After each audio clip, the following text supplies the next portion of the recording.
Attention.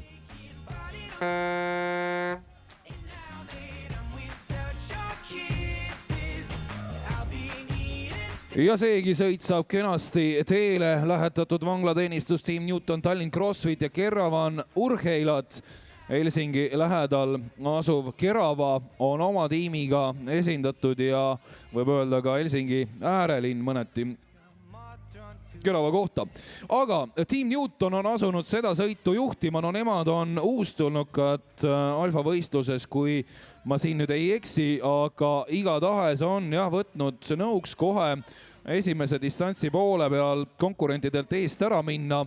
Ja siin siis ongi näha, kuidas nad suudavad praegu oluliselt kiiremat tempot arendada võrreldes konkurentidega.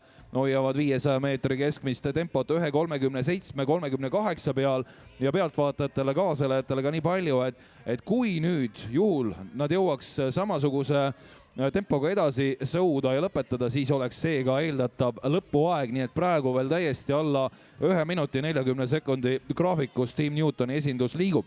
Aga siin on näha, kuidas vanglateenistus on võtnud härjal sarvist ja kas on hakanud nüüd Team Newtonile lähemale nihkuma. No vanglateenistusel on, kellele täna siin kaasa elada, lisaks tiimidele on tulemas ka meeste finaalsõitu ju Rainar Piik, nii et vanglateenistus on saanud kuulsaks sisesõudmise kantsiks ja 50 meetrit on jäänud Team Newtonil minna. Vanglateenistus on neid seiramas, aga siin ei õnnestu Team Newtonit enam ohustada.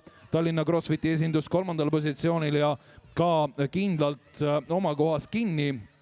Ehk et siis praegu näemegi niimoodi, et selle sõidu võidab vanglateenistus 1.43,5 ja palju õnne, vabandust, Team Newton 1.40,6. Palju õnne, congratulations Team Newton for the winning trophy.